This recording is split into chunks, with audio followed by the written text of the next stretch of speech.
Ich habe hier zwei GoPro-Kameras, eine neue GoPro Hero 9 Black Edition, eine GoPro Hero 3 Plus, ein älteres Modell. Ich will diese zwei GoPros vergleichen, schauen, welche besser tut, welche bessere Aufnahmen hat. Das ist natürlich klar, welche der beiden das sein wird. Interessant wird aber zu sein, wie fest hat denn eigentlich GoPro Fortschritt gemacht zwischen diesen zwei Modellen. Dafür werde ich ein paar Filmaufnahmen machen, ein paar Fotos machen und dann wollen wir das direkt hier im Video vergleichen.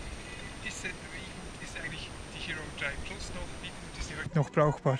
Und wie gut ist die GoPro Hero 9?